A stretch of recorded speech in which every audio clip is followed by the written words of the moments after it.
a real man. What the fuck is wrong with you? What the fuck is you talking about? Who the hell is Kianna, Tommy? Kianna who? Oh, you dumb now? You know who I'm talking about. I don't know no fucking Kianna, man.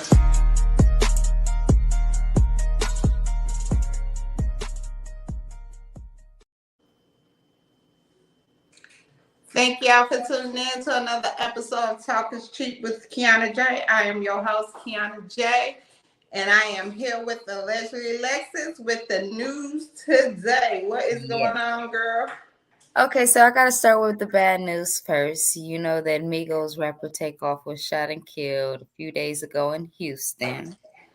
Mm-hmm.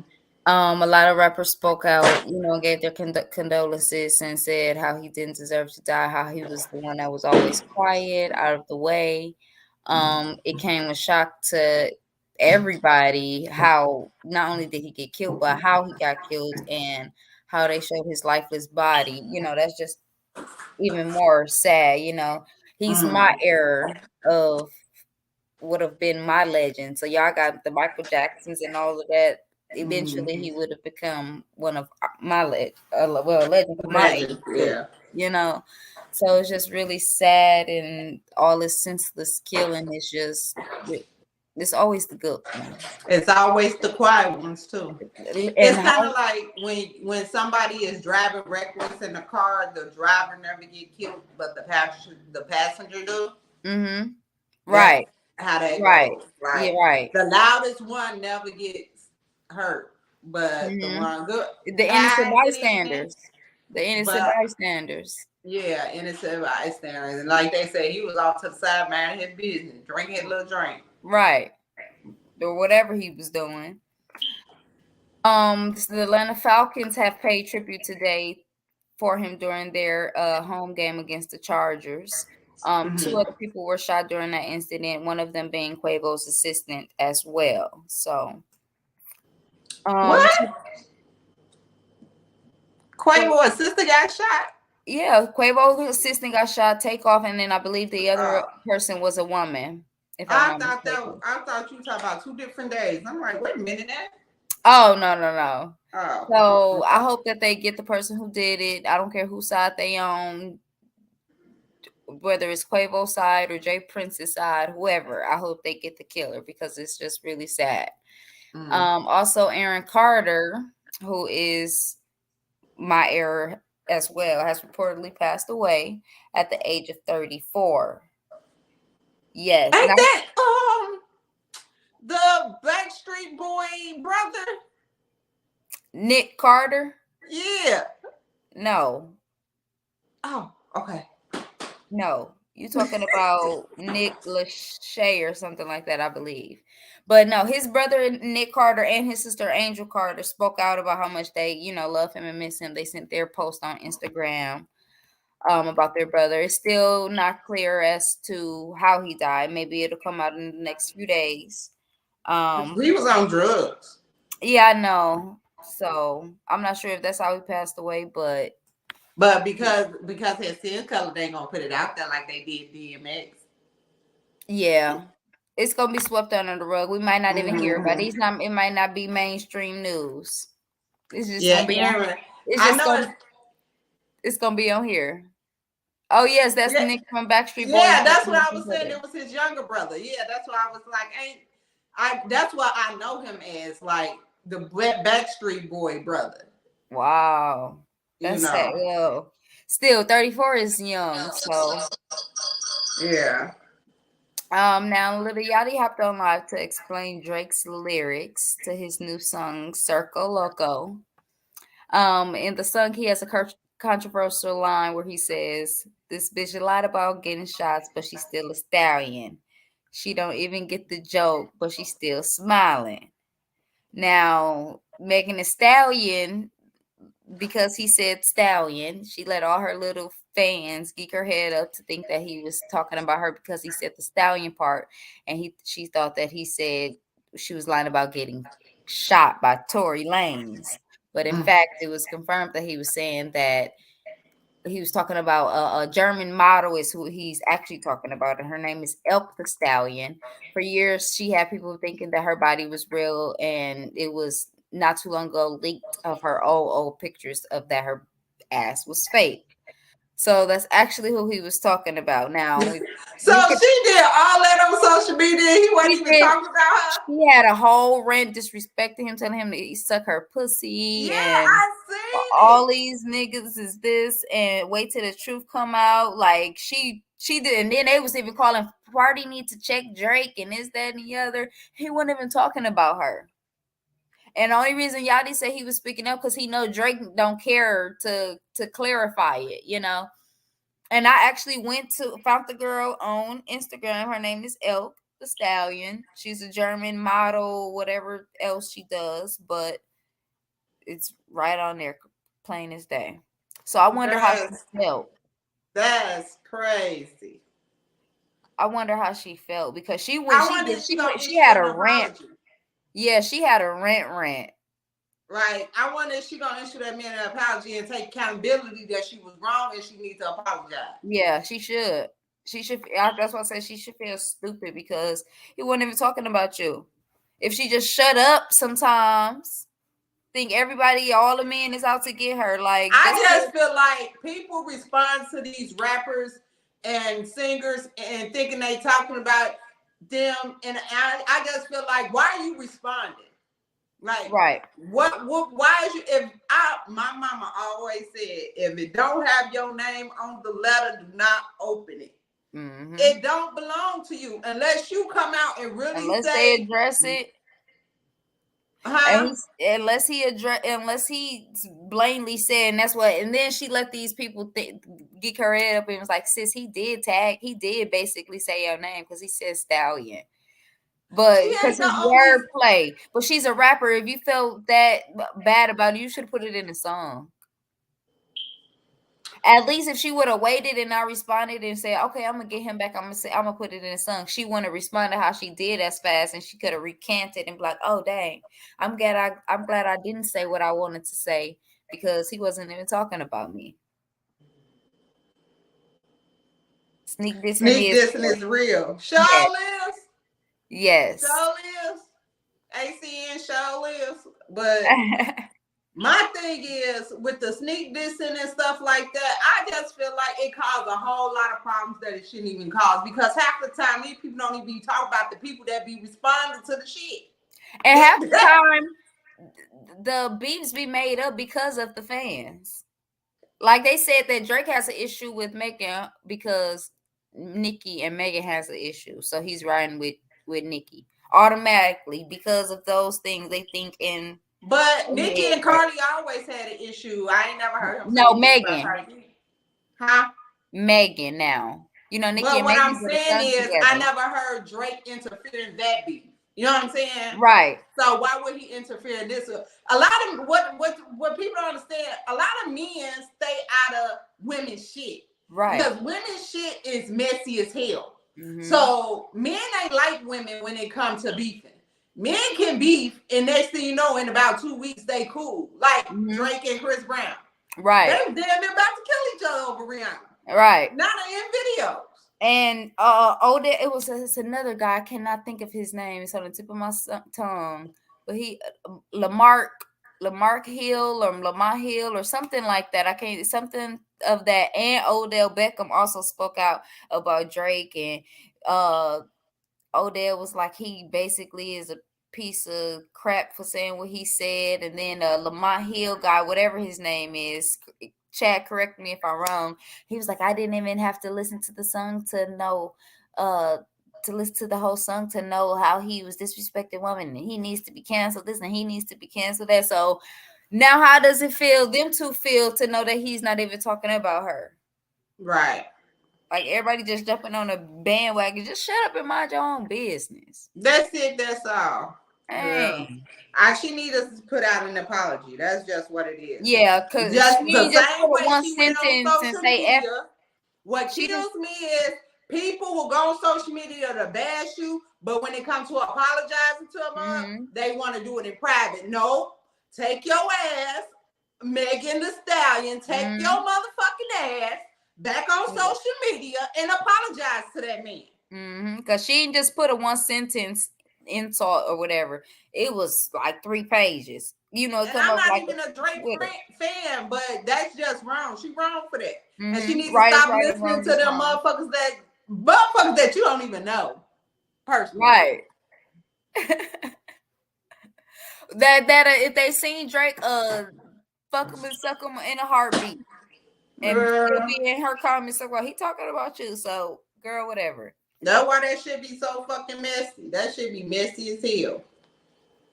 Now, Young Thug lawyer Brian Steele files a motion to get his case dismissed after finding illegal evidence of him renting a car to commit crimes. He says he found proof allegedly that the state illegally acquired evidence of Young Thug renting that car. He files a motion to dismiss the case, and if the case won't get dismissed, to at least suppress all evidence that comes from it. That's deprived from it. Now, if you don't remember, Young Thug and his YSL members are in jail for RICO charges. So that'll be developing. I will keep you guys updated to see if it's the evidence from it would be deprived or if the case would be dismissed. He's facing a lot of stuff. So even if they dismiss that part, he still is not. It don't mean he gonna get out of jail. So, Right. Hazel E. claims that she has been experiencing mental, physical, and emotional abuse in her marriage. She asked for prayers so that she can end things amicably. She said that this next part in her journey is going to be hard because she never imagined herself being a single parent and having to raise her daughter by herself, but she can no longer deal with the craziness. Now, I never watched Marriage Boot Camp, but a lot of people in the comments was saying I guess he put her through a lot, or how his character was on the show. She should have divorced him a long time ago, but she seen how he was. She took up for him and still stayed married to him. You So say Hazel E? Hazel E, yes. He was there for her money. And you seen that on Marriage Boot Camp. Yeah, I never watched Marriage Boot Camp. And she kept saying it though. And that's what it's saying. They said she stayed with him, so who, and he was with her for money, and she probably need him for the limelight, the life, the everything that she. But my thing about that, Alexis, is women that know what they got themselves into, but then come back and say, "I just didn't know I was gonna end up being a single parent." Yes, you did. Right. You knew this shit wasn't gonna last. Right. You knew this marriage was beneficial. That just point and beneficial shit don't last that long when y'all just in it for that reason only. So kill me with that. I'm being single parent. Welcome to the club. Welcome to the club, bitch. Like, I'm just over these folks. Like, don't get on here acting like we didn't watch you on Marriage Boot Camp with this man. Yeah. Saying you knew this man was an opportunist. I've never seen Marriage Boot Camp. But that's what a lot of people in the comments were saying. It's like she still stayed with him, knowing how he was. Like, don't nobody feel sorry for her. Girl. So, but I guess she was saying that he's controlling. He's trying to imply that she was cheating or got caught with a guy or whatever the case may be. So we'll see if she gets the divorce. We'll see how things end with that. Now, the New York Nets, I think it's the New York Nets, have suspended Kyrie Irving for promoting a anti-Semitic film. They gave him 6 things he has to do in order to play again. Number 1, apologize and condemn the movie. He has to make a $500,000 donation to anti-hate causes. He has to do a sensitivity training, a anti-Semitic training. He has to meet with the ADL Jewish leaders and also meet Joe Tsai to demonstrate understanding that he knows, the consequences and, why he's doing, going through the things he's going through. Now, why he got to do all that? Because he's black. That's why. Because if he was white and he made those comments, we probably wouldn't even heard about it. But because he's black and they want to, yes, we do, Atlanta. Hey,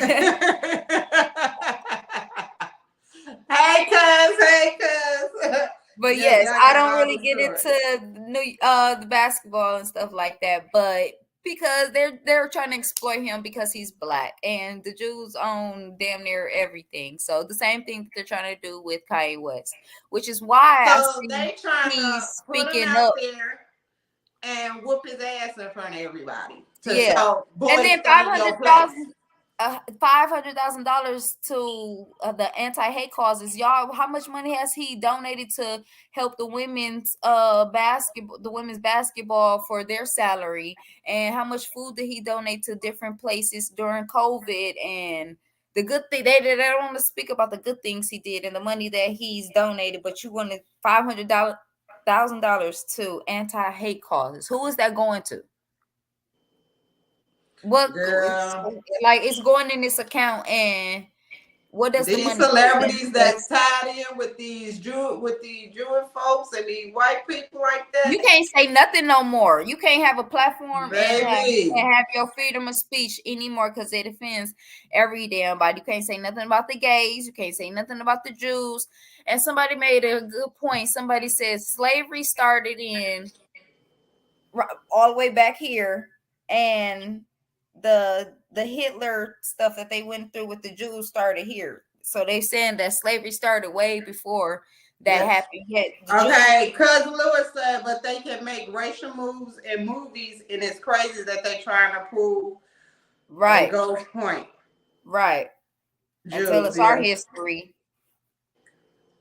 ain't coming to the So hood. Let me tell you Nike something. also announced Friday that they have suspended their relationship with him as well, and they will no longer launch his new sneakers, the Kyrie 8. So I'm gonna say this. I do not feel sorry for. I feel sorry about what he's going through, but I don't feel sorry because y'all will do anything for these white folks for some money. You know what I'm saying? Y'all will do anything for these Jewish folks and these white people for some money. And then when you finally turn against, after they gave you your money and they own you. You They literally always own been you. in you got your own money, but you still in their pocket for forever. You You forever still, you that. see what Kanye going through? They He's pulling everything from him. So at the end of the day, they own you. So what they doing is they gonna put you in front of everybody, like they Make a doing Kanye, mockery, make and a we gonna mockery. whip your ass. Since you want to talk shit against us, and you know we own you, we gonna whoop your ass in front of everybody. And We see gonna take me, this from you. We gonna I take would this have just from you. retired. Yeah, we gonna put you in front of everybody. We're gonna make you apologize. We're gonna make you do all this stuff to back out what you said, because you're gonna learn today. What your And parents say, you gonna learn today. that's still not gonna be good enough for him. Watch. He's still Mm-hmm. gonna probably lose deals and some of everything else up under the table that they're not showing. A You lot of right, people were cuz. saying he need to just go ahead and stay at home because y'all wouldn't have made him an That example. I would contract have is said a fuck y'all. receipt. Let me I would tell say you. fuck them and Mm-mm. retire and You put my sell money. you sell your soul to these white folks, they gonna take it. And they gonna do everything with it that they can. And you step out of line if you want to, See, they gonna whoop your ass in front of everybody. And then everybody that they got in their pockets, they gonna make them stand around and mm-hmm, look what he's getting. Look what mm-hmm, he's getting. Y'all better stop playing with us. Y'all know we run this shit. Y'all know we run y'all. That's still slavery. It's just y'all got right, some money. right. And then if people always say, "Oh, you can't deal with black folks because they be late, they don't be on time, they unprofessional." Shit, I'd rather deal with that when I become rich I'd rather than be the broke. white folks. At least I know what I'd I'm getting rather be myself broke over here. into. At least And I then know my some white people what I'm look. getting myself into. Yeah, he should have retired though. But he should have retired. Yeah. He should have just left it. Now, well, he ain't got no other choice. So Or he should have retired and then put out that movie that he's supporting. Then that would have been a slap in the face to him or I something sure, like you know, that. and But I sure want to go see it because I want to see what all the hype about. oh, I want to see that movie with Will Smith too, Emancipation. I think it's called. I know that's gonna be good. Now, Florida Medical Board votes to ban gender affirming care for transgender youth. The doctors in Florida will no longer be allowed to provide treatments such as Yeah, puberty they do own blocking. you, cousin. Everything they tied to. Go ahead, Alexis. What was I saying? The doctors in Florida will no longer be allowed to provide treatments such as puberty blocking medications, hormone therapy, and surgery to transgender individuals under the age of 18. Their governor, Ron DeSantis, and other Republicans aim to limit access to the treatments for minors, despite doctors and mental health specialists telling them that it's safe and beneficial.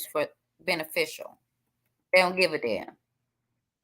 They said they don't want that going on in the state of Florida, which I kind of feel like I understand. Like, at least be 18 years old to make up your mind that this is something you really want to do. But then I can't put myself in their shoes to know how they feel, and they want something so bad, and the law is telling them that they can't do it. So I feel like when they turn 18, they should be able to. That's why I say 18 is a fair age. Because they are adults. Legally, you're not 21, but 18, prison, you make decisions like that if of your own. They can go into the prison system at 18, they can make adult decisions at 18. Mm-hmm. Okay.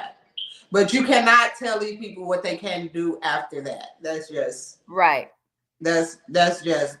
And then you got to think about the parents who's trying hard to tell their kids, just come on, give it one more chance, or this is not really what you want to do. They fighting their kid like, no mom, no dad, this is what I want to do. The law is available for me to do it, so I'm going to do it. And if it's available for them to do it, they gonna do it. But Gabrielle Union, not Gabrielle Union, Dwayne Wade's ex-wife is saying that he's out to do it for what she say, beneficial gain. So she wants the judge to block it and have their son or daughter Zaya wait till she's 18 as well. So yeah, I just feel like when they turn 18, I agree too. I feel like I just feel like when they turn 18, if it's something that you want to do, you can do it. But if I'm against it, I just feel like you shouldn't be in my home if that's something you want. Because you want to make... I'm an advocate, and my kids will tell you this. As you do grown people shit, you do grown people shit out there. Because I'm the only one grown in this house. You know what I'm saying? Mm-hmm. But I feel where she coming from, and everybody's like, how bills. You know what I'm saying? People so people don't see the picture of where she's saying how is it beneficial to him, and he got money and this, that, and the other. But I personally feel like he a little fruity, he's zesty, and he's living through his son. That's why he's pushing him to.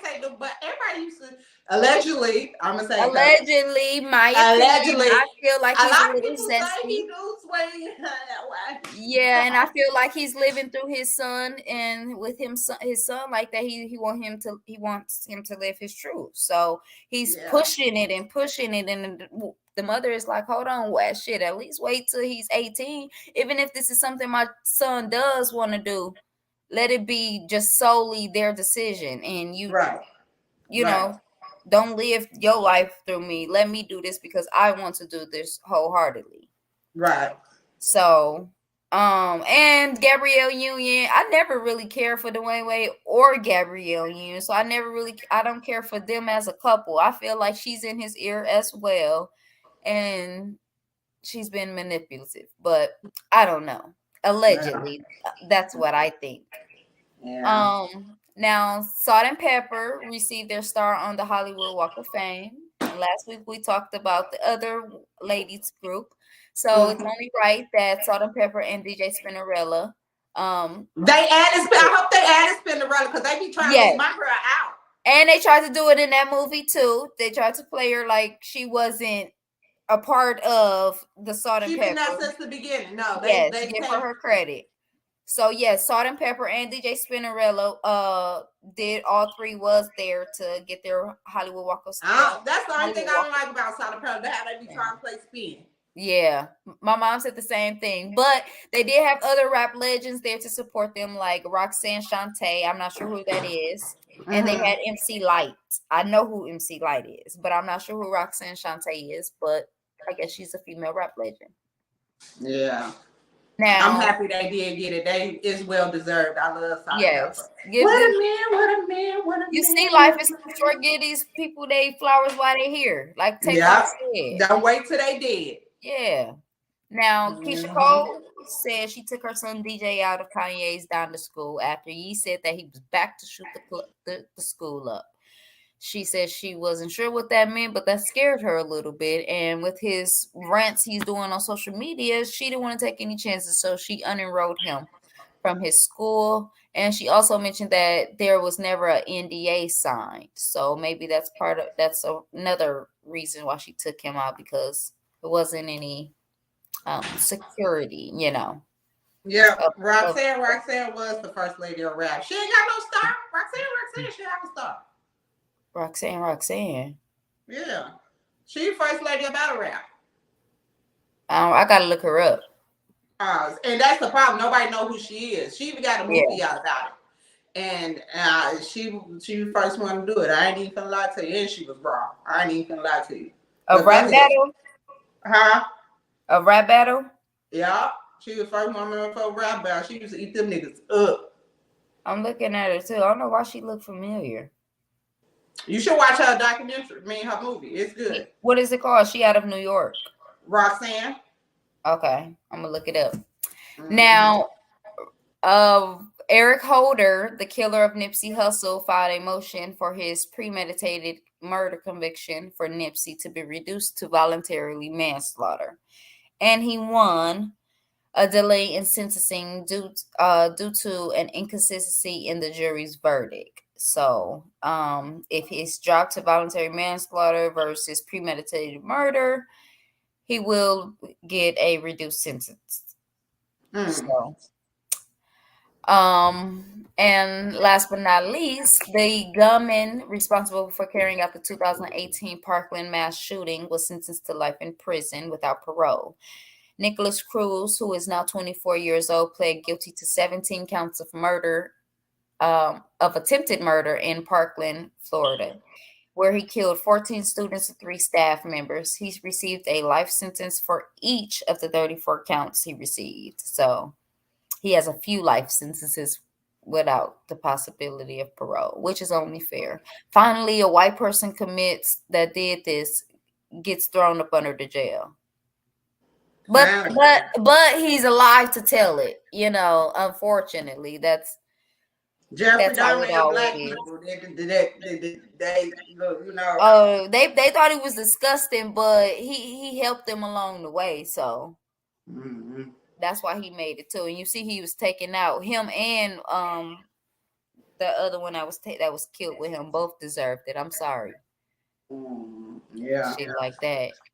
You know what? This justice system that we live in, girl. All I do is stay out the way. Look, I hate murders. I hate that. I hate violence. I hate guns. All that type of stuff. But if you're somebody that kills somebody because of how can I say it? Because you're a pedophile and stuff like that, I feel like those type of things, those type of murders are justified. And if you just go killing somebody because they put too much mayonnaise on your sandwich, or because they looking at you crazy, or because they got the shoes on that you want, and you just blatantly kill them. And the laws are changing. People are not going to be locked up no more for kidnapping and shit like that, or doing even murders in Chicago. They coming out with that law. And once they do it in Chicago, they're gonna do it everywhere else, and it's not gonna be safe out here for folks. And that's starting next year in Chicago, I believe, because I said I was gonna go to the city a few times before that happened, and I'm still staying my butt home. Yeah, ain't nobody it's already as bad there as it is. It's gonna be worse. So yeah. Right. All I say, y'all people. For the good and the bad neighborhoods, because all the bad people gonna do is go to the good neighborhoods now that they know that the cops can't respond and do what they do. They can't even arrest you. All they can do is give you a ticket. Yeah. So People they gonna be houses like, about oh, to be that's a slap robbed on and the everything. wrist. People houses about to be robbed and Yep. everything. Like it's about to be a whole In the chaos out there. suburbs, all of that. And I'm staying my ass right here until they move it here. Once they move it here, I'm moving somewhere else. Look. Listen. Shit. I'm not doing this. I'm not doing I this. leave Milwaukee, I'm thinking Arizona or Texas. And Texas, they just as bad with the violence almost. Because everybody moving there. Everybody moving there. And it's the highest Houston. It's it's Houston, is Austin, and all I of want to go where that. ain't nobody living. Yeah. It's big. I'm going to South Dakota. See, I'm going to Idaho. Like, Jim Jones' mama had that shirt on and said, Idaho? No, Idaho. But that is all the news I have for Allegedly Alexis today. All right. Thank you, girl. Appreciate you. See you next week. See you later. Bye-bye. All right, bye. Yeah, there was some stories for ya. I tell you, these folks out here just cutting up like ain't no cutting up. Is that a split? I split between two screens. So hey y'all. Them stories was off the chain today. So hey y'all. Okay, so while we wait on my guest to get here, I don't know if he texts me or not because I am on Do Not Disturb. How y'all doing? It's the Big K, Kiki, whatever y'all gonna call me. Just call me the right thing and not the wrong thing, because you already know how that's gonna end up. No, let me just... I don't know why we talking shit, but today's show is about men that can do everything, family, job, church, get some men that probably in the church, you know what I'm saying? Because they probably don't do as much as the men that's not in the church, you know what I'm saying? Little chain. But I just want to know, like, how they keep everything together, you know what I'm saying? Is it, you know what I'm saying, like, blam, blam, boom, how can you do everything, I just feel like women, we do a lot, also family, but when we do it, it's cool when they do it. It's a problem when I do it. When we do it, we neglecting something. You know what I'm saying? Like, if we work, we probably neglect at home a little bit. If we home doing stuff, we probably neglect and work a little bit. You know what I'm saying? Sometimes you miss a couple Sundays at church. You know what I'm saying? So, you know what I'm saying? It's cool when they do it. It's probably when I do it. You know what I'm saying? I love it so. Because it's true. It's true. It's cool when they do it. It's probably when I do it. Fuck them. But, yeah, so I just want to know. He was telling me he was at Walmart, so he probably running a little late. You know what I'm saying? Or whatever. But let me see here. Says here. Okay, he's backstage. Tom!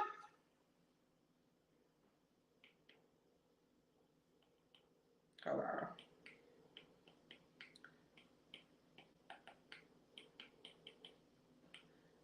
Let me see. I wonder if he's still back there. Say he backstage.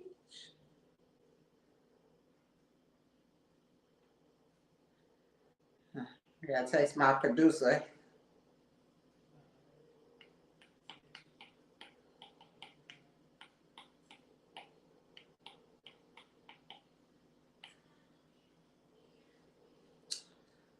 Yeah, there's a lot that goes into this. I do apologize, but yeah, so y'all bear with me, and stuff. Cause hold on, Milwaukee. After first reporter, I'm gonna be at 5. Okay, so yeah, once I can get in touch with my producer, I don't know if he's sitting at his computer. Um, Usually when my show goes on, he probably don't sit there the whole time. Sometimes he do, sometimes he don't. My guest, he's saying he backstage, waiting to come in, and he can't come in unless my producer bring him in. So I'm trying to figure out like what is going on right about now. Uh, hello.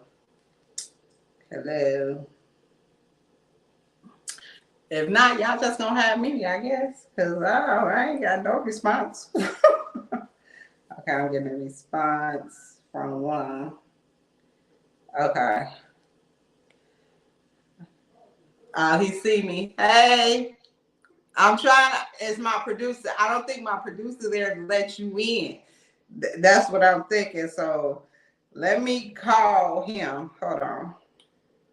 Because I don't think he's at the, I don't think he's at the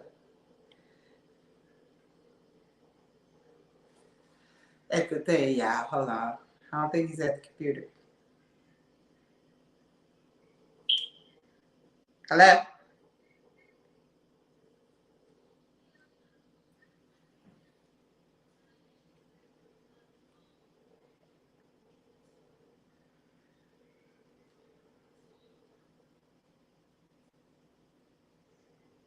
Hey.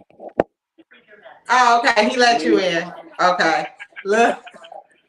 I was sitting here like, okay, I can't let you in. It's from his end. So.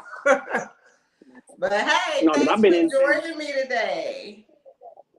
No problem. I appreciate to make it up for the last time. You knew I felt some type of way too. I know. That's why I was all the sorries, and I can get on now. Look, I get on from church. Then you was like, if you can get on from church, you should have. Hey, I was gonna work it out because I felt bad. You know me, I'm a person, I'm a man of my word. So yeah, you know, you one of my closest friends. So at the end of the day, you know, I know it's no ill intent behind some of the stuff you do. So it's fine. That's why, you know. That's multiple. Even though we have it out sometimes, you know, we always make up because, you know, I understand you as the years go by. I'm stretched thin sometimes. You know, I appreciate you though, because you're one of my friends that do come through for me when I do need you. So I appreciate that. I always will appreciate that. So for y'all who don't know, y'all probably see him in my comments a lot. This is Walter. Walter, y'all probably heard people speak on him because he be in the comments. So, you know, and I always say, no, me and Walter can only just be friends. That's a whole long story. Yeah, but that's my friend Walter. Hey, Walter, thank you for coming. Now, I Kiki. I picked you because you are one of the ones that do work, family, and church and stuff, and still have time for like vacations and trips and stuff like that. So I just because as a woman, I say it's cool if y'all do it. It's a problem if we do it. As women, we have to balance a lot of that stuff too. But if we neglect a little bit of the home, it's a problem. I get it. I understand that. You know what I'm saying? Like, if I'm working and I'm good at my job, I have to take on a little more work. I'll probably miss cooking you a few meals. You know what I'm saying? Yeah. Or I probably miss something with the kids that you might have to do. You know what I'm saying? And stuff like that. If I'm always at home, take care of home, I'm not doing my job where most likely sooner or later I end up losing it. Then I'm not making no money to help out in the household. You know what I'm saying? How do you, as a man, able to maintain all the things, work, family, church, and still enjoy life? You make it a priority for one, but also it's the people that surround me. So I don't do it all. I try, but it's called humbling yourself and talking to somebody like my wife, like, hey, I need help with this, I need this, I need other things helping out. Call my people, call one of my close friends. It's just about asking for help when you need it. But also, I think I might have told you this quite a few times. I don't live to work; I work to live. So I make sure my work-life balance is on point, so I'm able to take trips. I'm able to actually spend time at home. I'm able to actually enjoy my spiritual life as far as going to church, my children, all those different things, because you have to be intentional with everything you're doing. And you So go you to have the to gym make sure, too. yeah. But it's all about what you do. So I go in the gym. I go in the gym either early in the morning, so 5:45 in the morning. Get my youngest dressed when I come back. Come back, take my shower, get my youngest dressed, take him to school. I work from home. I think that's the best thing is I work from home. So that makes everything just hella easy. Mm-hmm. So working from home has been dramatically changed how my life work balance happens, because without that I wouldn't be able to do half the things I do now.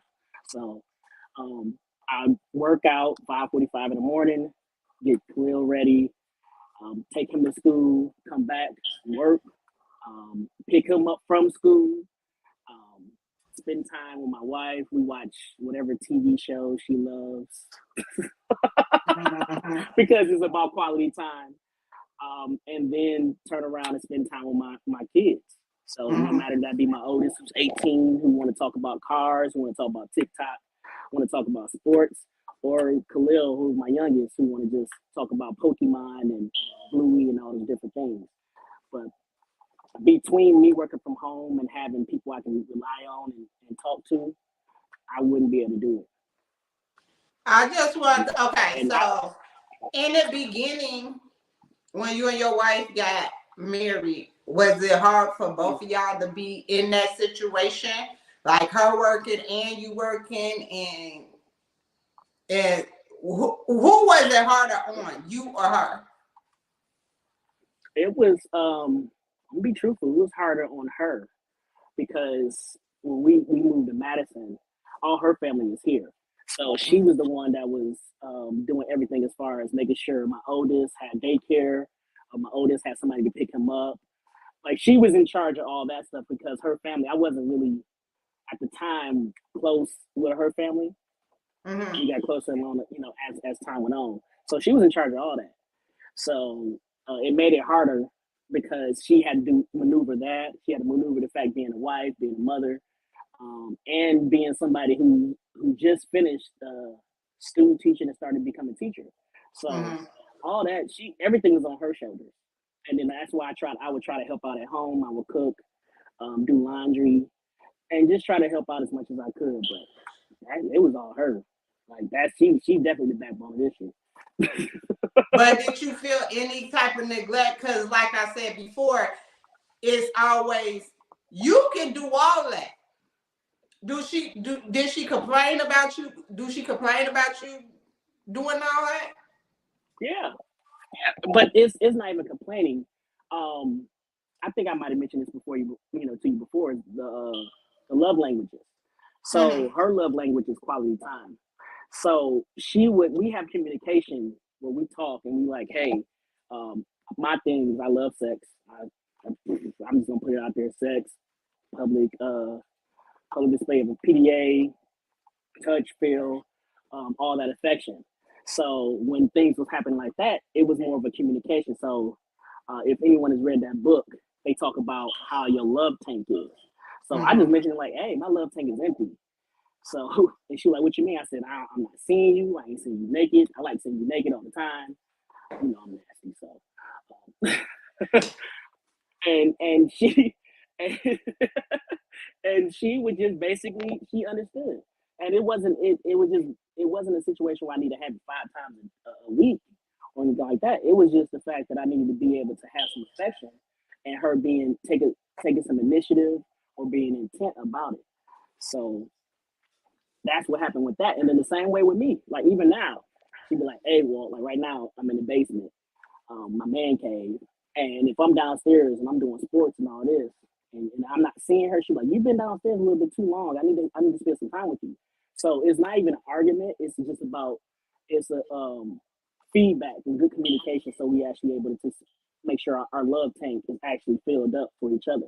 And that's why I always make sure, like even with trips, I always make sure me and her take a trip each year. So I'm jumping around. So with the trips, I usually take about 4 trips a year. So it'll be a trip for the family, a trip for the whole family, a trip for me and my wife, a men's trip, and then she take her trip. So I basically pay for those. I'm not bragging or nothing, but it's just a situation how it's turning out. I ain't bragging or nothing, but so it's just basically I take care of them. So and then like now we're going to go to Vegas in a few days. So right. but it's all taken care of. But it's you be intentional and you spend time with her. So I know my love language, her love language is quality time. So what's the best way? You spend quality time, you make a trip for each other. And we went to New Orleans this year. So we were able to spend some time and then it's reflected. And when your love tank is full on one end, you're gonna want to make sure that his love tank is full on the other end. So there's no complaints because there's constant communication. Right. What I be saying is some men can't handle everything that you handle in a day. You know what I'm saying? Oh, like I I'm can see being that. honest. You know what I'm saying? And that's just the honest truth. Like at the end of the day, it takes a special kind of person to be able to manage, like I said, you church, job, gym, family. You have a wife and 2 kids, right? Yeah, 2 kids. And one of them 18, so I really got to be intentional on what I'm doing with him because now it's not even about what's happening in the household. Whatever he does affects his life. So he can do and something that's stupid. what I'm saying, because you do so many things, do it affect what is going down by the wayside? Like what is the least thing that you work? pay? I'm gonna be real. Dead serious. So I got it set up so like I said, I work from home, but I got hella vacation time. I just use shit just to be using it. Because it'd be times where I do need to be like, hey, I'm gonna spend a day with my son, or hey, we finna go fishing, or it'd be like I was even.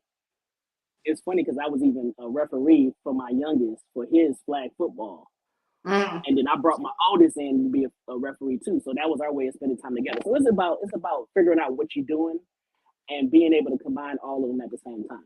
So, but of course, you're gonna have different times where something lays to the wayside. Like I said, my wife, I don't spend the quality time like I need to all the time, and she tells me. But at the same time, she works, so I'm able to actually maneuver and do shit while she at work. So I'm able to actually spend time with my son because I work from home. He's here. My oldest, I'll be like, me and him, we chop it up. We might lift during lunch. We might just have a talk, or it just figuring out ways. This is about maneuvering. At the end of the day, we got to figure out a way as people to maneuver within our schedule. It's only 24 hours a day, so if you out here doing all this extra shit, it ain't gonna work out. You do within your means. And even now, like I'm even dealing with the loss of my dad. So I lost my pops 2 months ago. My mom had a stroke 2 years ago, so I take care of her. So right, and then your best friend. Look, and that's nothing. Best friend is in jail, so it's crazy, you know. So I hear from him 3 times a day. Like he called me 3 times a day. Like, bro, I need you to help. I need this. I need this. I need this. So I just, but it's all the best thing is I'm working from home. So I don't know everybody got that same benefit. The best thing is I'm working from home, and I'm on a job where I don't need to be on no phone. I'm an accountant, so I just do spreadsheets, I do reports, take care of that shit, and I'm done for the day. So I might be done. You know what? Let me make sure. Okay, I might be done by 12, and then I'm able to do other shit. I don't want to be snitching on myself. But I might be done by 12, and I'm able to do other shit and take care of the shit around the house. So that works out for me. How's your stress levels? High as fuck. but that's also where my spirituality comes in. Because I meditate, I pray, I read the word whenever I can. But shit, it's through the roof. Because I got so many people that depend on me. I ain't got no choice but to stand 10 toes down and take care of what I got to take care of. Something like that. Do you feel like church help you with a lot of the stress that you're going? Because me knowing you don't speak on a lot of things that should be spoken. Which most men are like that. Don't speak on things that bothers you the most. You know what I'm saying? It's like with my male friends, it's like pulling teeth from you niggas. Like, I know something's wrong. Just tell me what the fuck is wrong. Like, because we niggas. Men don't. A lot of times, men hold a lot of weight on their shoulders and don't tell the world what's going on. Don't even tell their woman what's going on, because as men we were raised to be, hey, we stand up niggas, stand up guys. You got to take care of your shit and keep it moving. We ain't got time. Like, I got to make sure, like I said, I got to make sure my mom good. My pops is over here in the creek, in the urn. I got my youngest. I got an oldest, so I got to make sure he good and make sure he stay on the on the straight and narrow. And then I got a wife I got to take care of. I got a house, I got a mortgage, other shit, other properties, all that shit. You just got to take care of shit. So stress is up here. Yeah, daily life. That's daily life. It's daily life. It's sad. But I also what I actually have learned, I actually go to a therapist too. So the people out there, black men, hey, go see a therapist. Ain't nothing wrong with a therapist. Say it for the people in the back. Nothing wrong with a therapist. Say it nothing wrong with a therapist. In the back. I swear it is nothing, because the stress level is high, but also they teach you how to deal with it, how to cope with it, how to be in the moment and actually enjoy the moment. And it's crazy. You've never realized when you just that's why I mentioned meditate. Meditation is really big with therapy, because you in the moment. You stop, you breathe, you listen to your breathing, you feel the air on you. If you have some music in the background, you listen to the music or raindrops, and you in the moment. And it actually relieves a lot of stress that you have, because all stress is consciously and unconsciously thinking about shit going on in your life. Shit that you can't control. The shit you control, you take care of. The shit you can't control, you steady thinking about. Meditation actually helps relieve that, because it's like it quiets those thoughts down. So that was typically about. So I try to do that. I do that, I want to say, every morning. So every morning before I get up at 5:15 in the morning. And I'm gonna tell you this too. Let me just sidebar. For all you guys that stressed out, wake up earlier. Don't wake up at 9 o'clock talking about I'm pissed, I'm stressed out. Wake up earlier, because you only got 24 hours in the day. If you wake up earlier, you actually can achieve a lot more. It's even based on numbers. Statistics even stated. So I wake up early. I'm able to meditate, pray. That's the first thing I do. Before I pick up a phone, before I do anything, I breathe, I meditate, and then I pray. And then I be on bullshit and be on Facebook. Cousin Lewis say you speaking facts and truth. I just feel like the order in which it's received, you right, get up early, pray. Prayer is very, very, very important. Now I never meditated because I tried once and I fell asleep. You know. But Daphne, you think about it. If you that relaxed for meditation, that's good. Because so don't trip on it. Like, yeah. But also that's another thing. Stress plays a part in our sleep. We need to sleep more. It's everything is a balance. But even let me go back to even when we were talking about how women are perceived as, neglected in other areas. It's about the motherfuckers you working with. Yeah. If they can't understand what you're doing, my brother told me best. He was like, women want a man that works, but when he working, you mad that he ain't at home. So do you want a working man, or do you want a lazy nigga that can spend all his time with you? You know what? I was just saying this to somebody. This guy I was just saying, because he worked from like 10 in the morning to 2 in the morning. And I'm like, damn, that's a long ass day. Like, that shit long as hell. Like the fuck? 16 hours. That's 16 hours. Like, God damn. But he said, I work so much, so when I do have time to actually get out and date, or I will have time built up to do that. You know what I'm saying? I can make time for stuff like that. You know what I'm saying? And what women don't understand, which you were saying, a woman that don't understand, they want certain things, they want a certain lifestyle, but they want me to give it to them without having to work for it, because they want me to be under them. And I as a woman, I just feel like if your woman wants you under her all the time, what the fuck is she doing all that? Exactly. But you know what's crazy? Most of the time, y'all shouldn't have time for each other, because both of y'all probably should be working.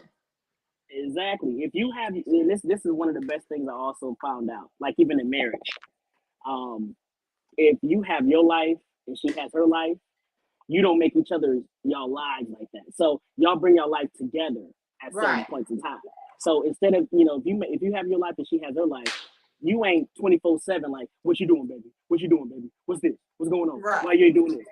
Hey, I ain't got time for that. Let's build together. Let's make our money together, and then when we come together, we can do whatever we want. Right. It ain't like when and because that stresses out too. You can't have stress at home.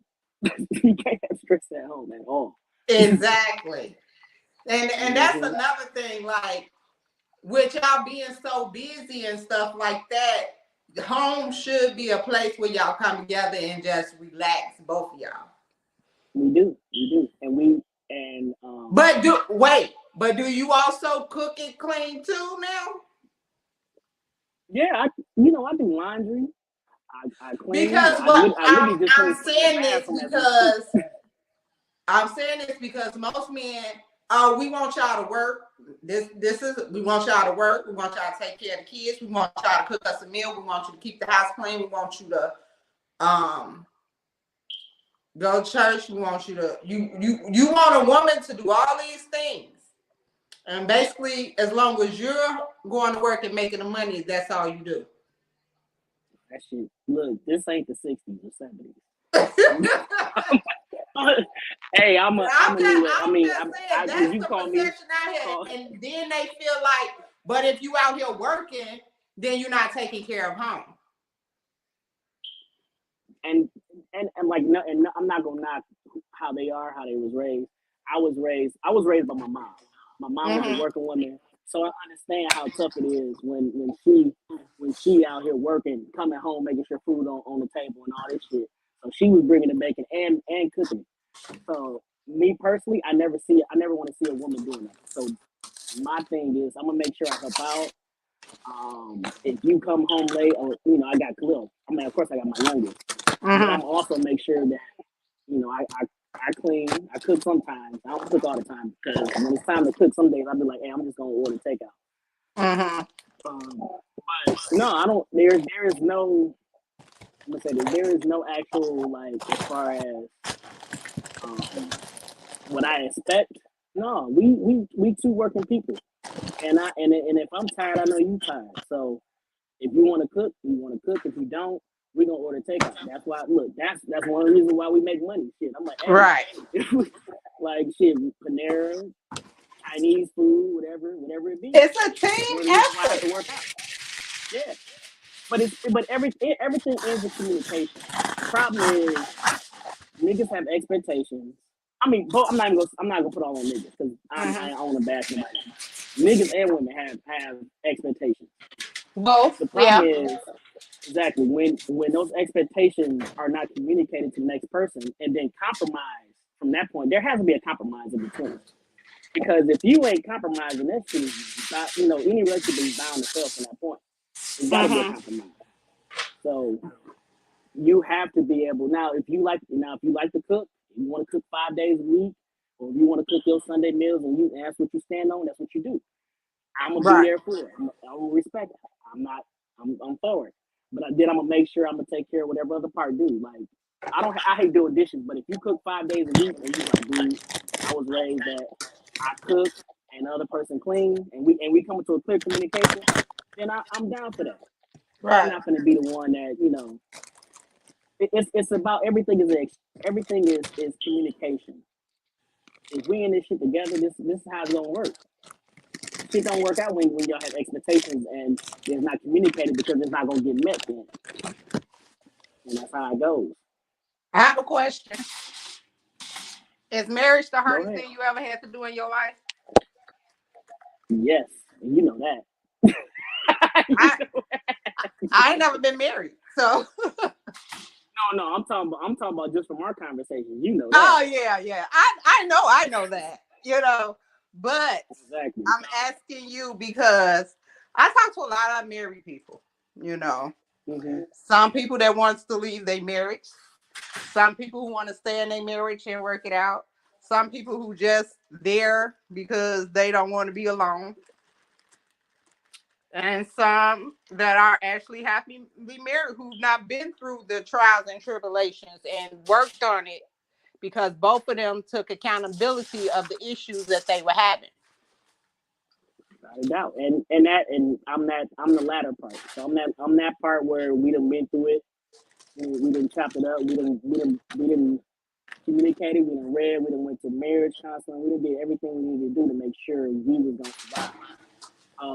There were times where, of course, I was not happy. It was times she wasn't happy. But at the end of the day, once again, it goes in communication.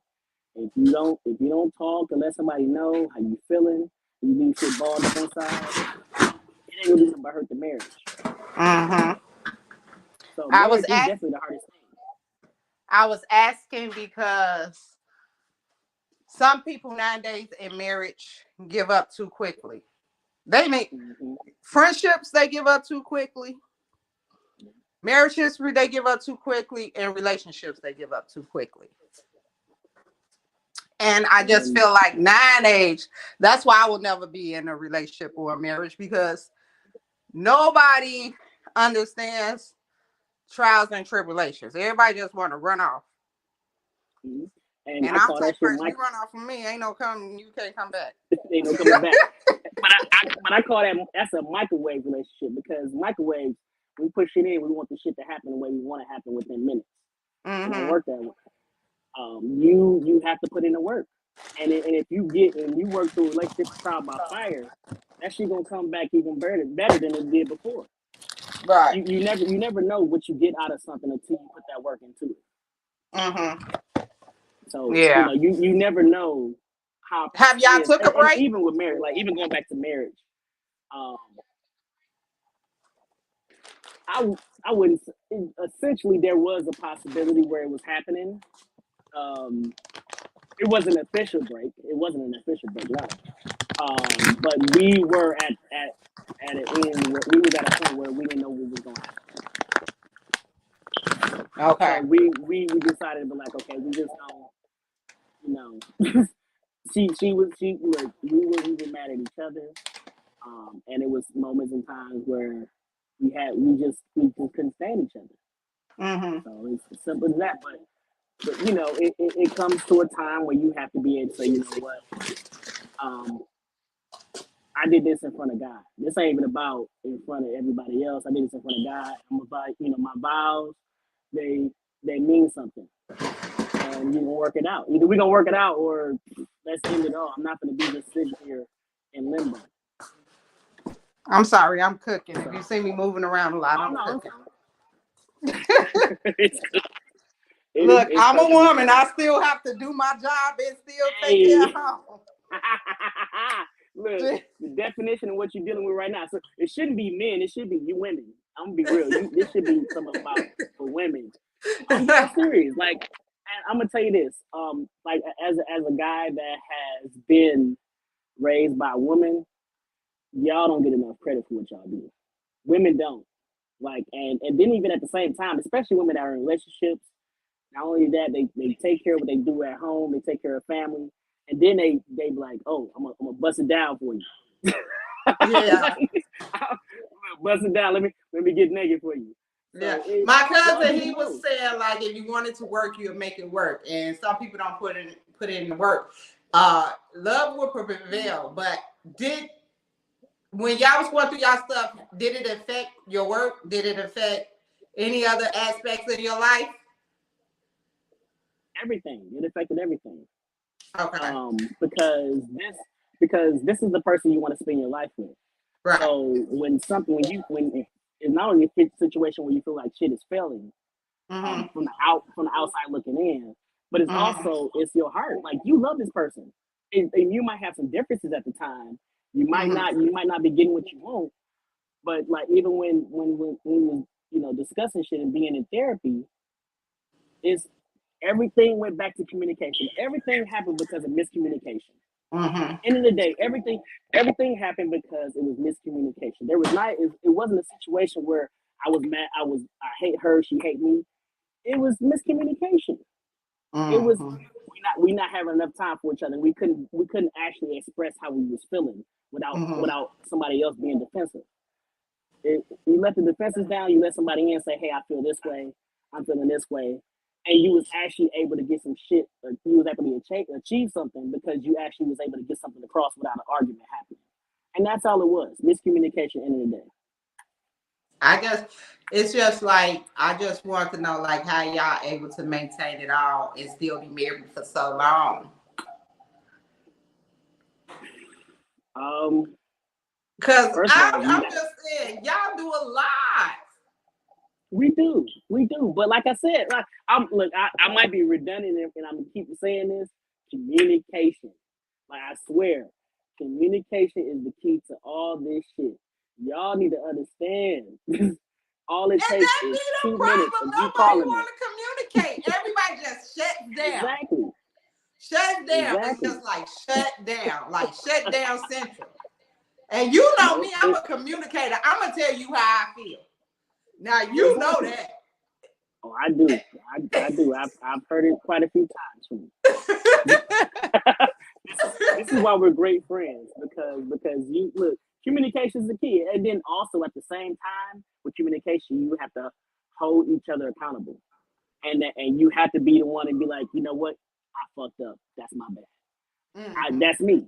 And then own up to your faults, because if you own up to your faults, and the defenses don't go up, you're vulnerable. You're able to receive what's been discussed, and she's able to receive what we've been discussed, and then we move forward. It's everything. At the end of the day, we in marriage, in relationships, as we grow older, people change. You have to relearn people, so it's a constant learning situation. So if something happens and that person feel offended or that person feel mad and they communicate it to you, at that point, that's something you tally up. Okay, you know what? Not to do this. I'm not going to do this no more. Or I'm going to try not to do this. That's what it's about. And that's what communication comes to. Yeah.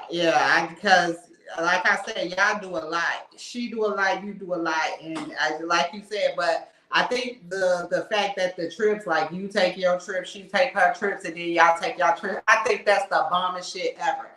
And the reason why I say that is because some men don't want to do shit. They don't want to do shit. They just want to marry you, sit you in the house, and we just look at each other for the rest of our lives.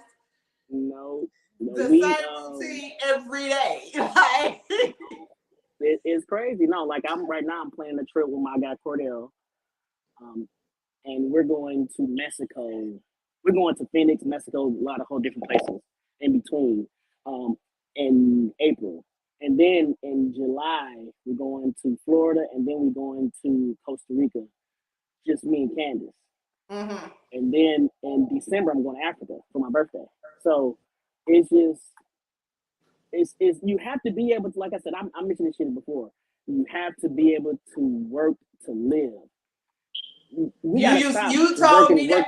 You used to tell me at all the time because I was just working just to pay bills. And you told me, nope, do not do that.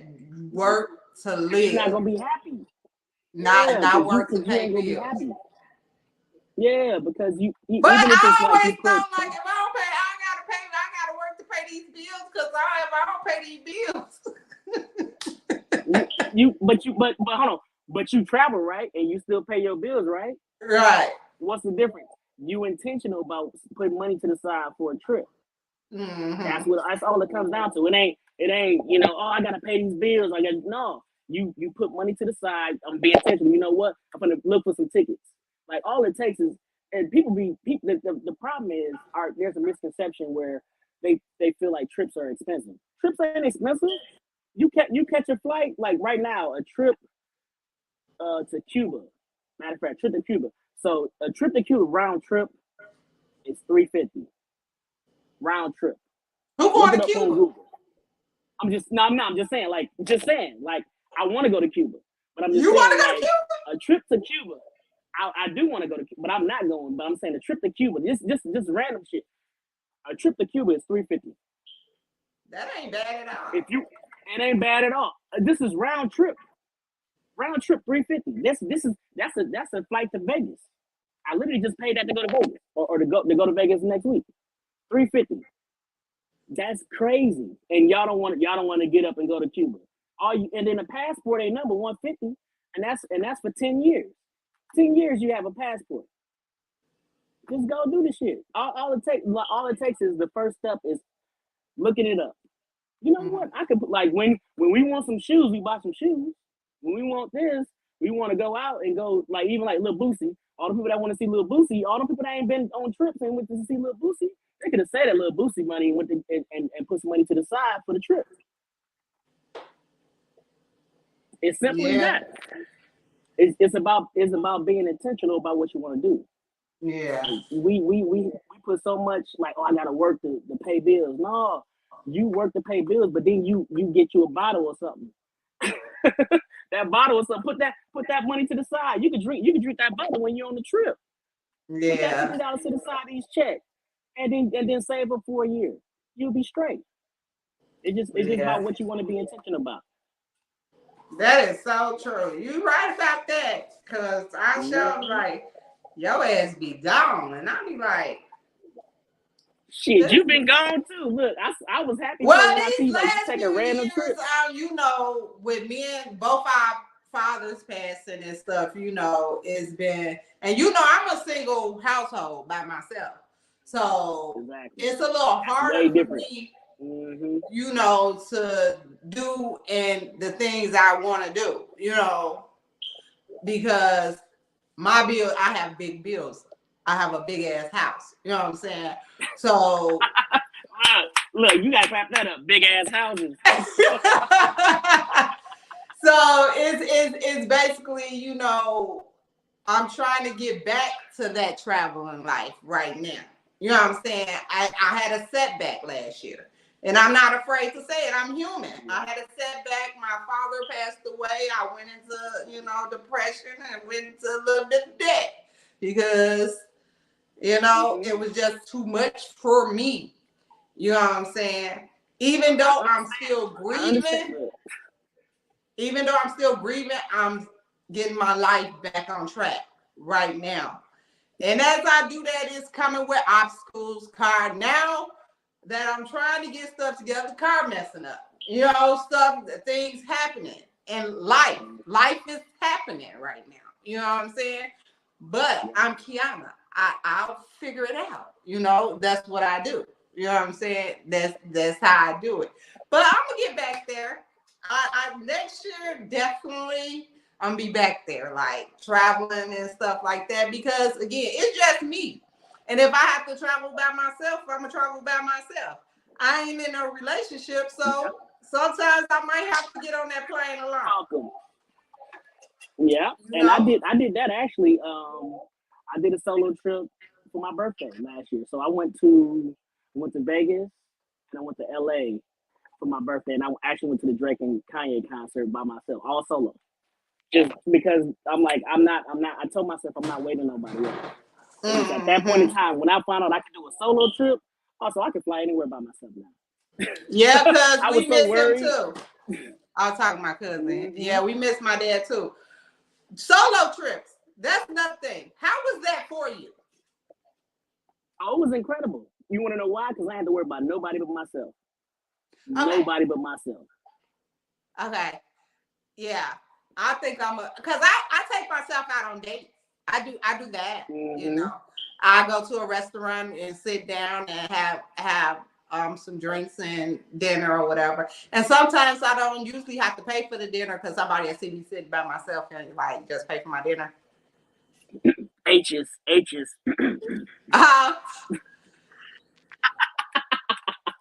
You know, but that's not here or there. But trips, I do want to start. Shut up. But trips, I do want to start taking them by myself, though. You know, because waiting on other people, and some people probably don't want to go the same places you want to go. Somebody probably don't want to do the same things you want to do. You know what I'm saying? And when you got a lot of people with you, you can't do everything. You know. And I want to try to get as much, you know. But you know what? I've never been out of the country. That's what I want to do. Go out of the country. Well, I'm gonna tell you this: go out of the country with somebody first. Yeah. That's what. I'm not just gonna go out of the country by myself. I might not come back. But yeah, exactly. Go out of the country with somebody first before you decide. But I do want to go out of the country by myself. I do want to go out of the country. I do. It's a beautiful thing. I do. I just don't know where I want to go yet, but I do want to go. So, yeah, that's the. But back to the fabulous life of Walter.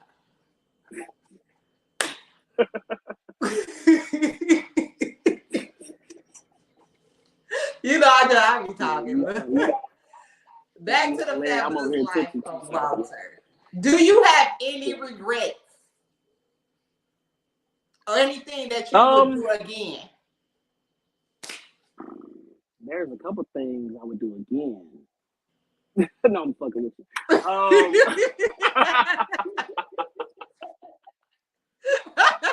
No, I mean, I have no regrets because that's where I'm at now. I learned if you have regrets, that means you ain't learned your mistakes. I have no regrets. I do regret losing my dad, but I had nothing to do with that. You had nothing to do with that. We live to die. I do regret not being. We live to die. Exactly. I do regret not being there with my friends when I could have been the one that said, "Don't do it this way." He in jail for life, but at the same time, I could have been in jail with life too if things would have happened a certain way. So, end of the day, I can't say I have regrets. Because it's passport time. Yeah, it's time for me to get a passport. I don't have one. I'm a good one. Wait, you don't got a passport? I'm embarrassed to say passport? I'm embarrassed to say. You ain't gotta keep saying it. hey, hit me up. We gonna work on that for you. Look. We gonna work on that together. But I'm gonna say, y'all know I'm off a book. Yeah, your girl ain't got a passport because I never seen a reason to have one. So,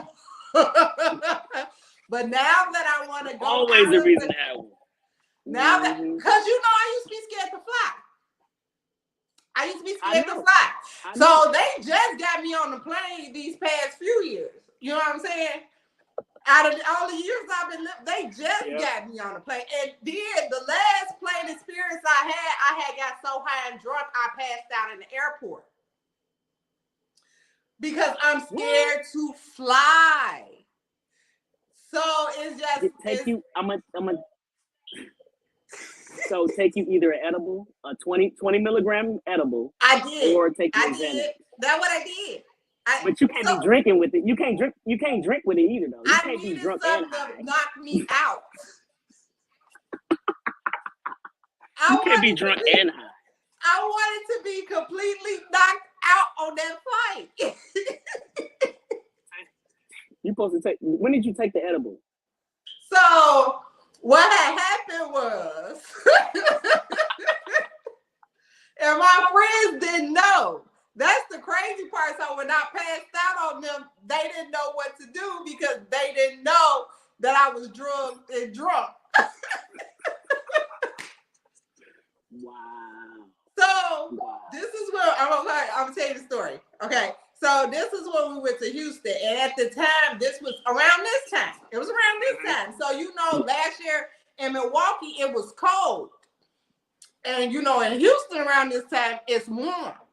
Mm-hmm. So I'm like, okay, I'm thinking that we're taking the Milwaukee flight. I didn't know because I didn't book the tickets. My friend booked our tickets. Yeah. So I didn't know we was leaving out of Chicago. Oh. So I took the edibles before I left for the airport. And when I made it to the airport, the edibles started to kick in a little bit, but they weren't kicking in fast enough. So I drank some Douce. And I don't even drink Douce. But that's all I had at the time. So by the time I made it to Houston, it was hot. I had on a sweatshirt. And we're running through the airport. We're moving in fast motion. And I'm hot. I'm high. And I'm fucking drunk.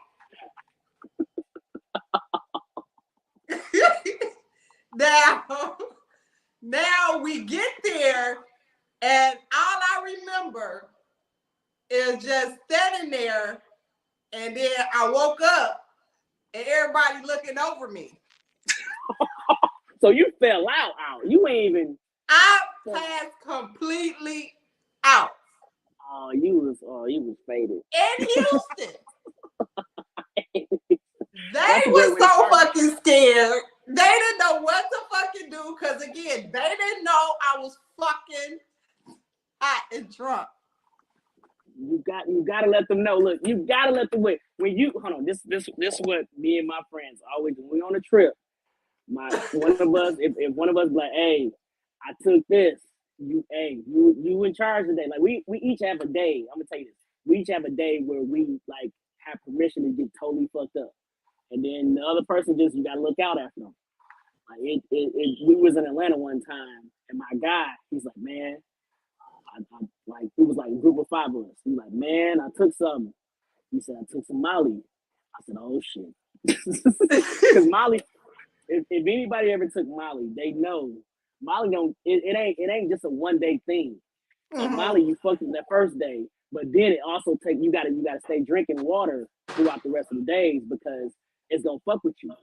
So he took the Molly to one day, and he was like, and we all knew like he gonna be the designated motherfucker that's fucked up. He gonna be fucked up. We all gotta watch him. But if he never told us, we'd have been like, what the fuck is he all laid out for? Right.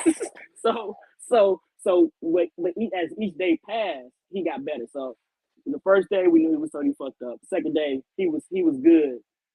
But each day each one of us was making sure he was straight. Yeah, cause I was fucked up. But look, that's why I never got the passport to go out of the country, because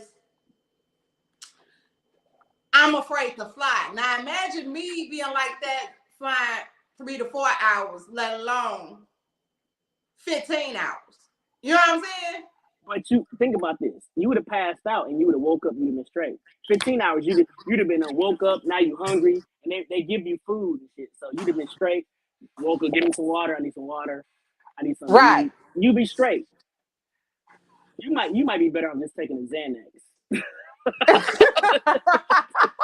Take a Xanny before you get on flights, because edibles clearly had you fucked up. Man, they had look, and it's the crazy part about it. Like, I'm scared to fly, but I want to fly. You know what I'm saying? But I'm so scared to do it. Like, I'm so literally, I have an anxiety attack when I get in that air. Like, I'll be like, oh Lord, and don't let the plane be jerky. Oh my God. Oh my God. I be over with it. No, but that's crazy because what was this? I want to say I was flying back. What I was flying back from? Was it LA? So I'm flying back from LA. LA, that's a 4-hour flight. So I would say 3 hours, 45-minute flight. So at one point in time, it's shaking, and I'm like, fuck. And I'm by myself. So I'm like, you know what? Hey, this is where my faith can. I say, hey, God, if it's my time to go, it's my time to go. Look, I'm not gonna be scared on this joint. Like, I'm the most friendliest person on the plane. You can, Lord, the Lord don't hear from me as much as He hears from me as much as I'm on that plane. I ain't even gonna lie to you. I pray from the time I board that joker, strap in my seatbelt till we pull off, to the whole time we in the air. Hey, I ain't even gonna hold you. I'm telling you, I'd be the same way. So, but I'm cool any other time. I play some music or some movies on my phone.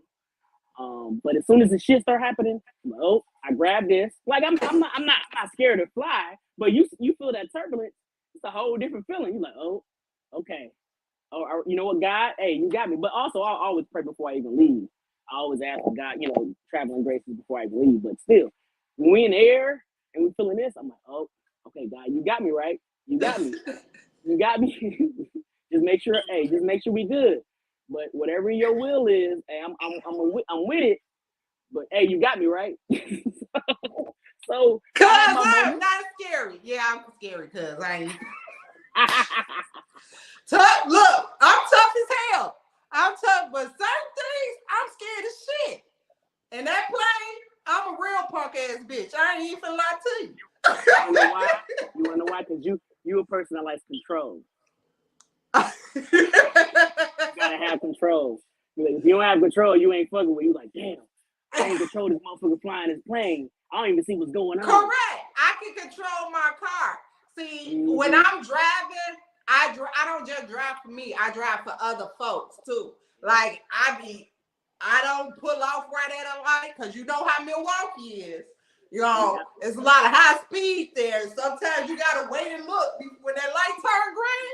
You gotta wait and look. A lot of baselining. They be baselining like a motherfucker. They be right on that red light. I said nope. It was funny because I almost got hit the last time I was in Milwaukee. So I'm a driver, right? My stupid ass happened to be on the phone because the text message come through. I'm just going on a regular green light. Car almost hit me. I said, fuck, oh, stupid. I'm supposed to wait 5 seconds. You're supposed to wait at that light. Milwaukee, you have to, I'm going to tell y'all, because my cousin was visiting one time. And we rolled up on a high-speed chase. Rolled up. So happened I was slowing down, but as I was slowing down, that car came, flew. The police came, flew. I was like, they were like, is that yeah, this is normal. That shit is normal. And that shit is normal. Yeah, so when you got a little more, even though they say more accidents happen in the car, I know that more accidents happen in the car than the plane. But also too is when Osama now, when Osama and them folks, and you worry, look, is they gonna bomb me next? Look, is we gonna fly into a building? Look, you over there, you. But once again, that's control. I swore I would never get on a plane after that. But now that I want to travel, it's just like my anxiety gets so much. I get so like anxious and scared. I ain't never been so scared. And man, I've been in drive-bys. That shit. I forgot you. I'm so fucking scared. Like look, my heart forgot literally drops in my Vice Lord. My heart drops to my so stomach. Wait, you a full-fledged if look, affiliated with a gang, but airplanes?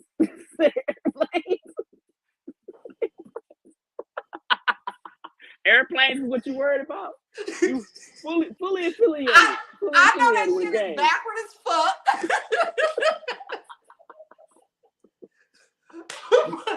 But I'm scared. That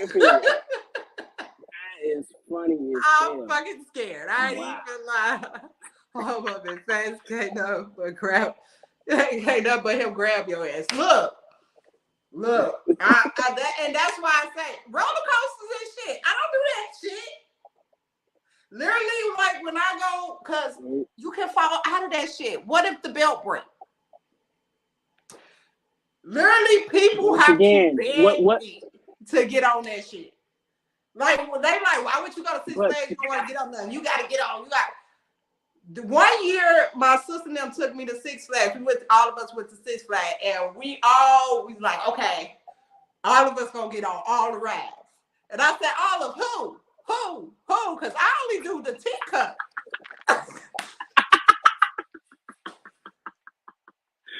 But my question is to you, but you know what's the similarities in those situations? You have no control. That's the underlying issue. You have no control over those. You ain't got control over something. You ain't fucking with it.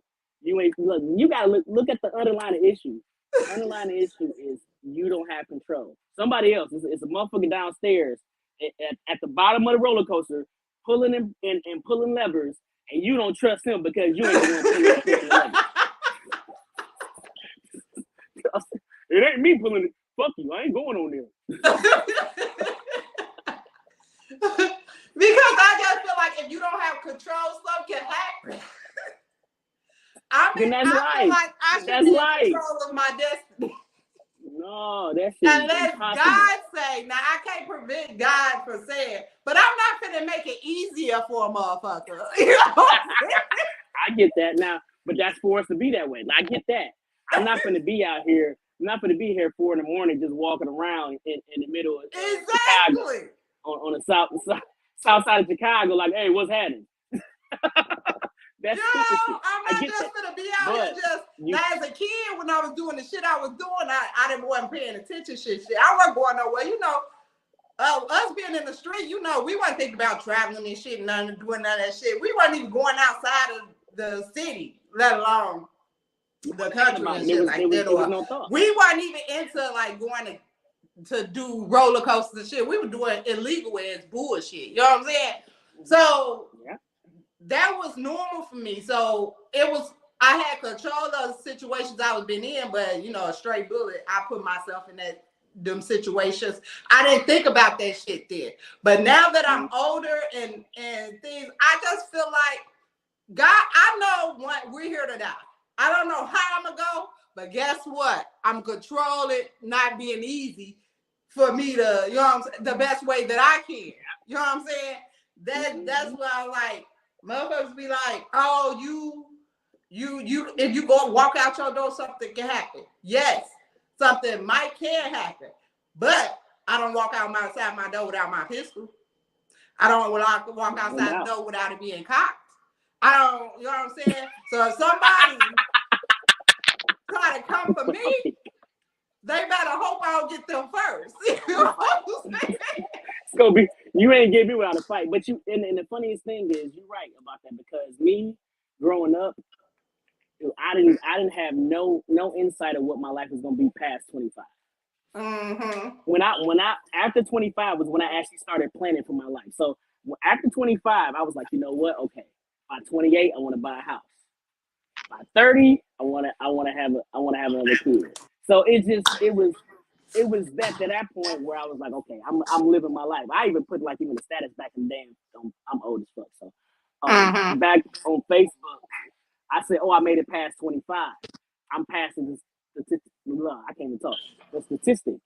So it is at that point, it's like, okay, I can actually live life now. And that's a fucked up ass way to think, but that's how it was. And that's, Right. Yeah, and that's true. I'm happy. That is so Mm-hmm. true. That's true. And you ain't speaking nothing but the truth because that's the life expectancy of black men today. You don't make it past 25. Yeah. Now, is when you have sons, like you have sons, you know what I'm saying? Mm-hmm. I have sons. You know, how do you can't control once they get to a certain age Mm-hmm. the life that they live. Yeah. You're right. You know what I'm saying? Like with my sons, I spoke on this a couple weeks ago with my sons. I don't know if you watched that episode, but me and my sons, we did. My sons went through a rough patch in their life. You know what I'm saying? So, and I was blamed for the patch. You know what I'm saying? Like, well, if you did this, if you did this, it took my sons to let me know it wasn't me. You know what I'm saying? Because of their life, it's them. It was them, you know. But the people are not. This is when I stopped caring what other people thought about me. You know what I'm saying? Because people will make you feel horrible about your mothering, about the way you live your life, about the kind of job you have, the kind of house you live in, the way you dress, the way you wear your hair. They will make you feel horrible. And you try to achieve all these things and do all these things to appease a motherfucker that don't help you do shit.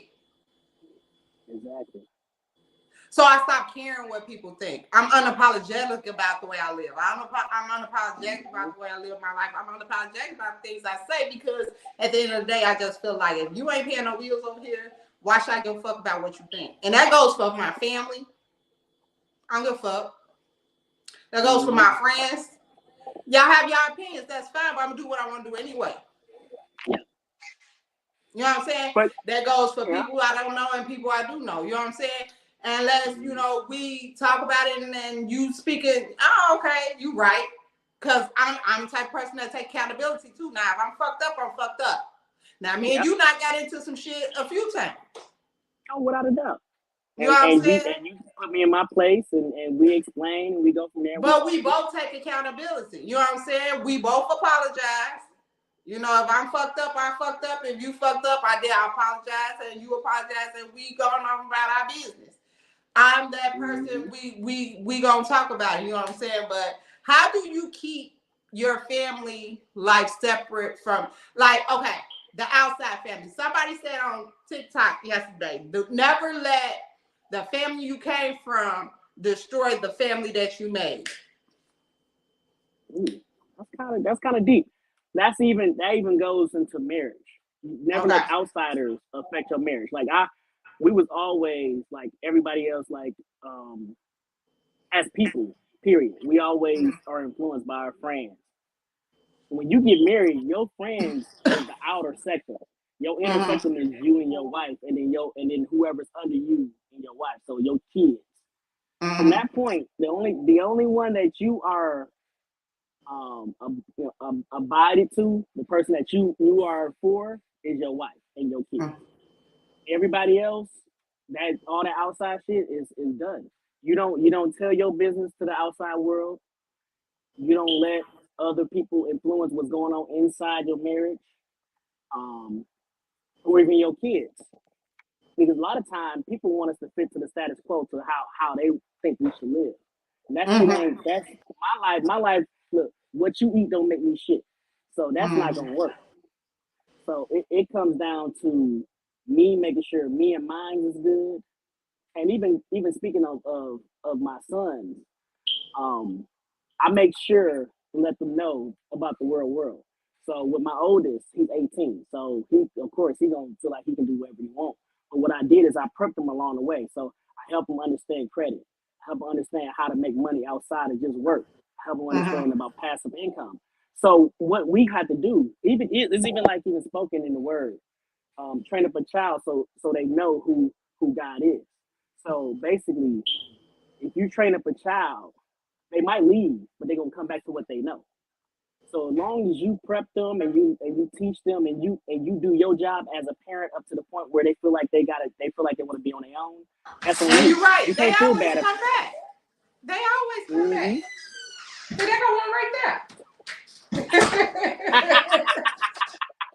You know, they go out and do it. They go out and live in them streets, and you know, when they teenagers and they get into trouble and stuff like that, and they feel like we don't know what we're talking about, and they just feel like, you know, mama, but you always come back to mama, and then you come back with your head on your shoulders. You're doing what you're supposed to do, and everything I told you to do in the first place, you're doing that. Yeah.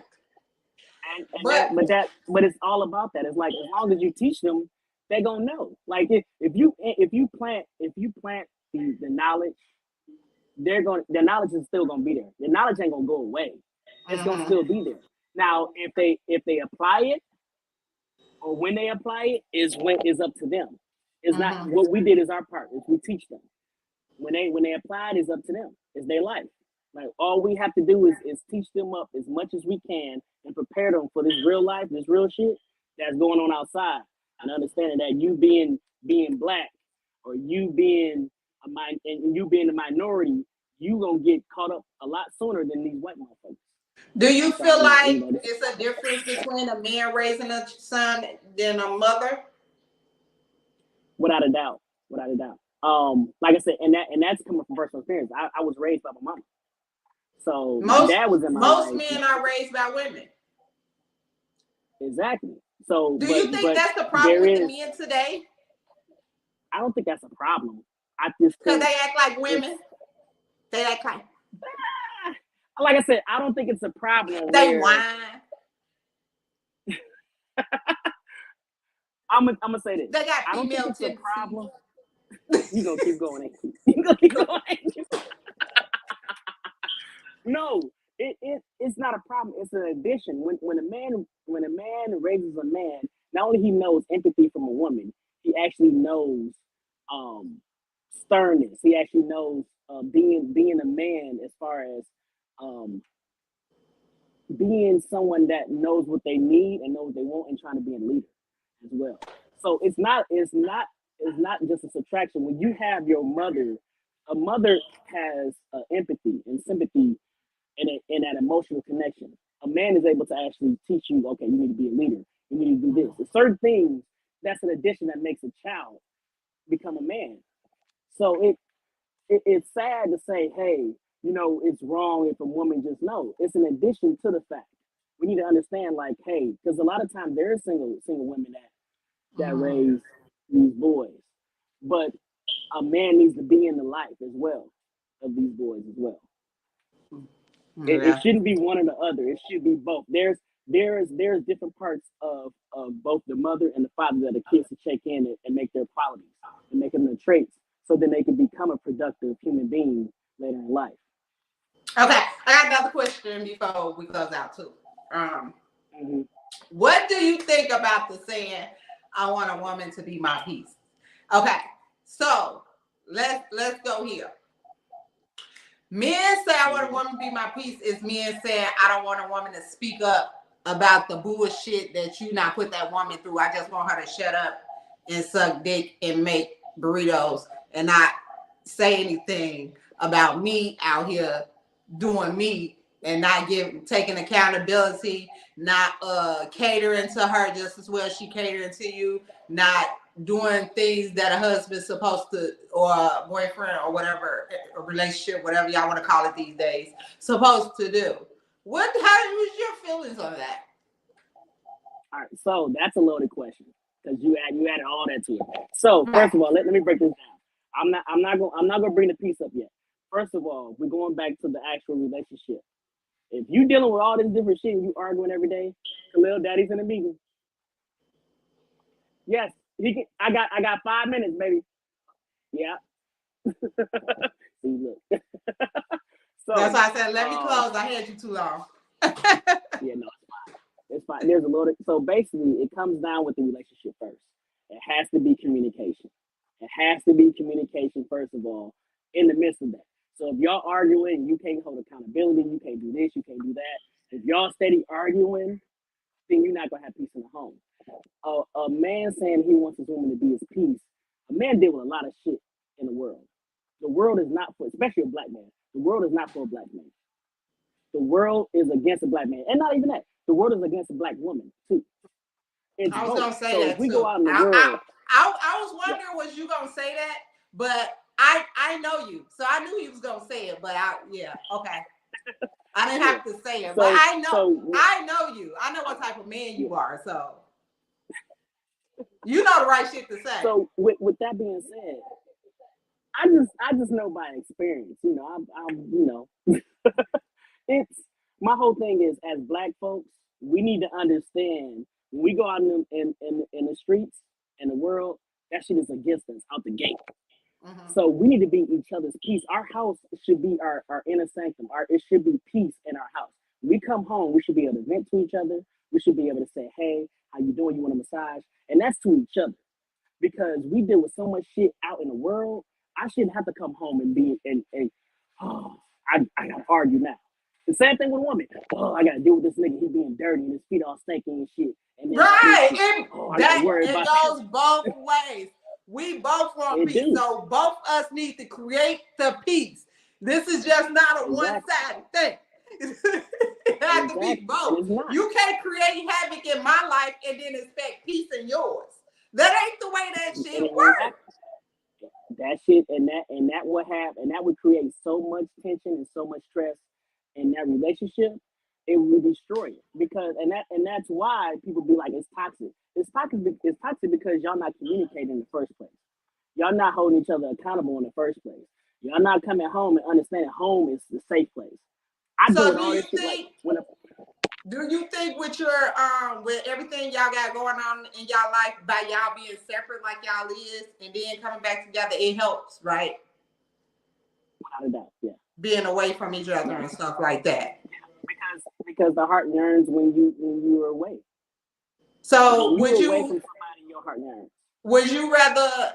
Is it best to work with your wife, like in business, or y'all rather keep that separate? See, it's different for me because I handle all the finances. I handle everything. So, like my wife has a Mary Kay business. I handle all the books for that shit. So it's easy. You're an accountant. This is not a fair question. Exactly. You're an accountant, of course.